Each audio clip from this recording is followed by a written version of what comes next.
Welcome, my beautiful people. It's your boy Dixon, ready to react to Jordan Peterson calmly dismantles feminist in front of two feminists. Let's get to it. One of our guests of the day, the other one today, is a man you may recognise, or maybe you don't. Jordan Peterson has achieved that rare feat, becoming a global superstar academic. So how did he become so well known? He first came to national prominence in Canada in 2016 in a debate about new laws on gender identity. Bill C-16 made it an offence to refuse to call someone by their chosen gender pronoun. Jordan Peterson argued that this would infringe free speech, while some supporters of the bill said he was advocating prejudice. From there, his YouTube star took off, and he has now over 1 million subscribers. And his videos, where he talks everything from identity politics, which we've touched on, to the Bible, to Disney movies, have been viewed over 150 million times. Gosh, that's about the same number of viewers we have on this programme. Last year, he supported ex-Google employee James Damore, who had been fired for suggesting men and women have different interests due to biological differences. And his latest book, 12 Rules for Life, has taken him on a global tour promoting his ideas. And just this week, he sold out the 1,000-seater Emmanuel Centre around the corner here in Westminster. So, Jordan, you've done endless interviews. You've been publicising your book, and they've generated plenty of heated debate. No, I actually sold out the Apollo. It had 5,000 seats. All right, stop boasting. Talk your shit, Jordan. Do you Jordan. think, though, because of the heat that has been generated, that your views have been misrepresented at times? Oh, definitely, but that's, that's part and parcel of the process. I did take a very forceful stance, let's say, against some of the excesses of the radical left-wingers, and it's in their best interest to paint me as somehow a figure of the extreme right, because then I don't have to be contended with. But, I mean, it's easy for people's views to be oversimplified in a very large public debate.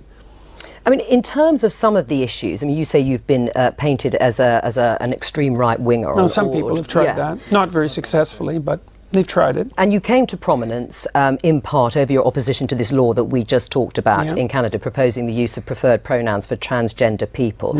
Just for clarity. Mandating them. Yeah. Right. Saying that you should do it. No, but, that you had to do it. Right, you had to do it by law. But just for clarity, do you think a trans woman is a real woman? I don't really like the way those questions are formulated. I don't know what that means. What do you mean a real woman? Well, I'm asking you, in your mind, it depends what you think a real woman is, but do you think a trans woman is a woman? This would have been a perfect opportunity for Jordan to ask her, well, what's your definition of what a real woman is? Yeah. Let's go. Yeah, that's right. No. Why not? Because I think that women are capable, generally speaking, of having babies, and they have female genitalia, and they have an XX chromosome, and I think the biological markers are relevant. It doesn't necessarily mean that I don't think that people should be treated with respect and dignity if they happen not to fit easily into a gender category. That's a different issue. Right. But it's a matter of definition. Yes. And I actually think it's a foolish argument in some sense. Because what do you mean by real? Well, I mean, you've just clarified that, though. You don't think that a trans woman is a woman. And do you think that that is what is behind or explains your opposition to this idea of a law mandating you to use a preferred pronoun, is because you don't actually believe that that's the truth, that a trans woman is a woman and therefore you can't use that pronoun? No, that's not my argument at all. Really? Yeah, really. My argument is that the government shouldn't compel voluntary speech. No, but I know what your argument is, and you've made it very clearly. But that's exactly it. There's no motivation behind it. But you don't believe I wouldn't put everything on online in my life to take the stance I did unless I had thought that through very deeply. And I've thought it through very deeply. There aren't hidden motivations that have to do with some arbitrary prejudice against trans people. Okay. It's pure and simply this. There's never been a time in English common law history where the government compelled speech, and the Canadian government dared to do that. And that was unacceptable. And they masked it with this show of compassion for the oppressed, and I don't buy it. Right, but you would. You ask him a baited question, then you refuse to let him answer until he took over the conversation. Yeah. You're not letting him finish what his argument is and concluding for him what you think his argument should be. But as I think you said, at an individual level, if somebody asked you, if somebody asked you to use a particular pronoun, you would do so. Well, I have. You have, right? Yes. Fine. Yes. Let's talk about feminism. Are you a feminist? No, not as it's currently defined. Certainly not. No. Well, in any other definition? Well, I think that anybody who doesn't think that the competitive landscape should be opened up for equality of opportunity is not thinking. And so everyone's interests are better served if people have as equal access to opportunity to display their talents and to manifest their talents in the world as possible. So in that sense, certainly. But feminism now, and this is why it's so deeply unpopular, a very small minority of women in the UK identify as feminists. And the reason for that is it's primarily become an ideological weapon. And it's an ideology that I detest, actually, the ideology that it's associated with, collectivist ideology. Right. I mean, okay, and that's your view about feminism. Aisha, are you a feminist? Oh, absolutely. I'm a very proud feminist. And when I was a special advisor in government, I worked on women and equality issues, and I was very proud actually of a piece of legislation I got on the statute book with my former boss Harriet Harman, the Equality Act in 2010, which strengthened our anti-discrimination laws. And I fought very hard to get more women into public life, into the Labour Party, and I'm very, very proud of being a feminist, hence my pink dress. Oh, well, all right. Obviously reverting to type then in the pink dress. Absolutely, well. You would like men to regain or reclaim their strength physically, mentally and morally. Is that broadly correct? I would say morally, fundamentally, but I think the other things go along with that. Right, and if that But it isn't men precisely who I'm speaking to. It's people. I'm a clinical psychologist. I'm actually interested in individuals, and I'm interested in their fortification against tragedy. You know, every time I do an interview, the interview is always political. It's always political. Well, the clue is in the title of this programme. We are the Daily Politics. No, fair enough. No, look, fair enough. And I'm not casting aspersions at this programme, but the fundamental news that's important about what I'm doing isn't the political element. And the people who talk to me don't talk politically. They say they've watched my lectures. But part of it is that I think for a lot of people the kind of personal does become the political. Or the political becomes the personal. Yeah, and I think in terms of in this situation, a lot of people are wrong, because primarily what's happening is people are watching my lectures, and as a consequence, their lives are improving dramatically. Oh, I'm sure they are. I'm sure people are have had a huge conversion after, and they're much happier once they've been. It's not a conversion. But what I would like to do is kind of almost.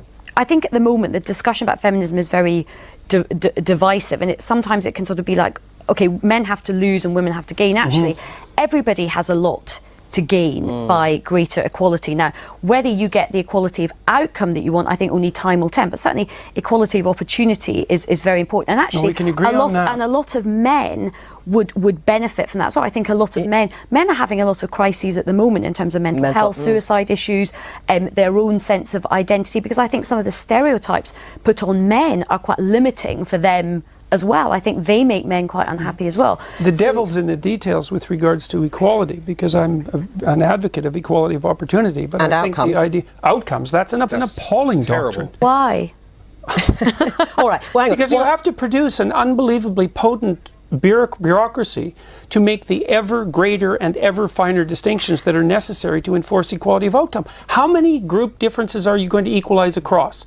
Is it just gender and sex? How many genders? No, gender and ethnicity? How many genders? I think how many ethnicities? How many races? We'll let Aisha answer. I think what people are trying to do with this, and certainly as somebody who has sought to sort of do this myself, I think you set yourself ambitions for what you would like to see, and then you try and remove as many of the structural barriers and obstacles. So you try and create that fair crack of the whip and that equality of opportunity to see where you get to with the outcomes. That's now, fine. We are in very early stages. It's only 100 years since women got the vote in this country. We have had a long established patriarchal society and set up for a long time in the world, in this country.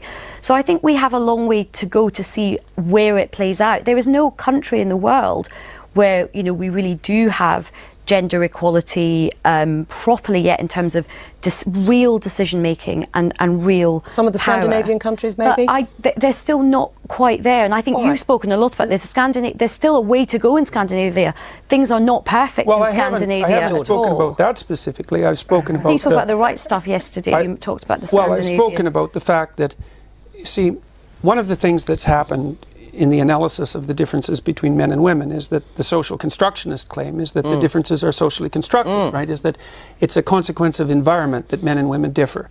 But what the scientific literature indicates is that as cultures become more egalitarian, like they have in Scandinavia, the differences between men and women actually increase rather than decreasing, which is a direct repost to the social constructionist view. So they just deny all that. The biggest differences in the world in interest and temperament are between Scandinavian men and women. It's exactly the opposite of what everyone predicted. I wanted to let that section play because I wanted to show how Jordan Peterson brilliantly and calmly dismantled these two feminists. If you learn nothing from this conversation, at least take away this. Equality of opportunity is the measure of how equal our chances of success are, whereas the equality of outcome is just a measure of what the results of a situation are. To break that into simpler terms or an example, let's say that you have an organization that's looking to hire. If they're looking for diverse hires, but they're hiring with the mindset of equality of opportunity, that means that they're trying to find a diverse set of applicants, thereby giving everyone a chance at the job. However, if they're hiring with the mindset of equality of outcome, regardless of how well the applicants do or their chance of success is, at the end of the day, the results is they're looking for this amount of black people, this amount of Latino people, this amount of white people. So essentially with equality of outcome, you have a quota. And in a fiercely competitive capitalistic society, you do not want a quota based off of some ill-fated characteristic that some government entity tells you or instructs your business to hire by. Because then you're going to have people in roles that are not qualified for those roles simply because they met a quota. To put it into even more simpler terms, masculine men ride for equality of opportunity because if we're not the best person for the job, then we don't get the job, and we take accountability for that, and we get bigger, better, faster, stronger through that failure. Weak men or feminists want to ride for this equality of outcome because at the end of the day, we must all feel included, which I think is a load of bullshit. Let go. Can I just pick up on one thing you said a little earlier in the interview, which you said it's the moral guidance that you are focused on. You think that is particularly important.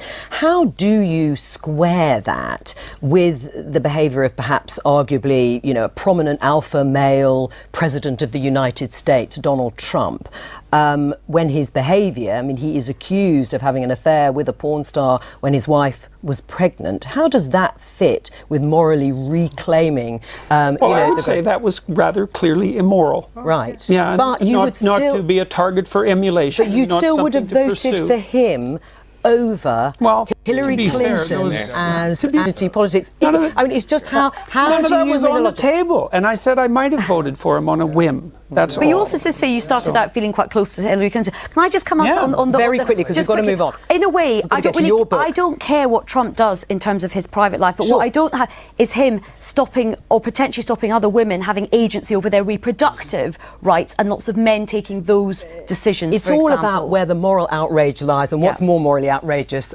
in people's eyes. Is it his behaviour or the identity politics for you on the... Anyway, we'll have to discuss this another time. Just think about the pure ridiculousness of these media outlets to throw out such a wild allegation. This guy, Trump, has been accused of all of these wild alpha male, cheated on his wife.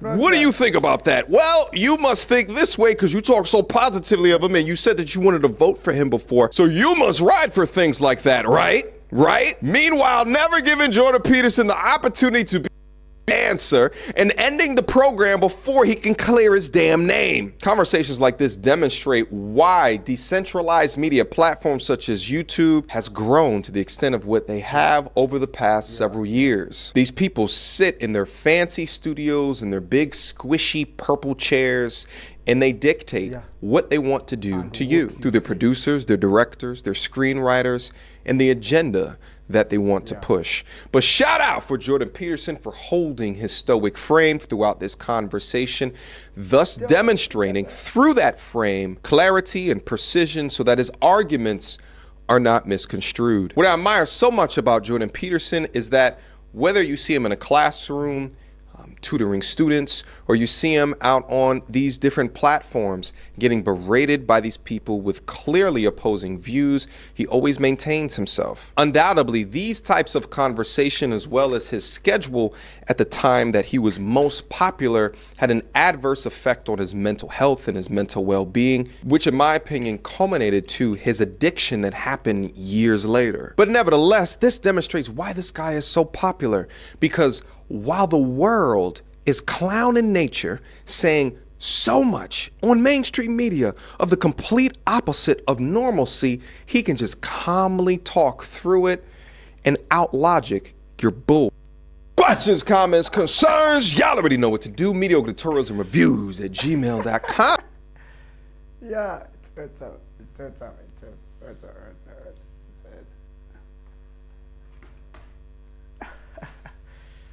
Yeah, thank you guys. The video was awesome. I hope you had some questions, so many answers, and so basically I really also want to know if you into the transgender stuff, and you can comment in the comment section. Remember to like, subscribe, and share. See you next time.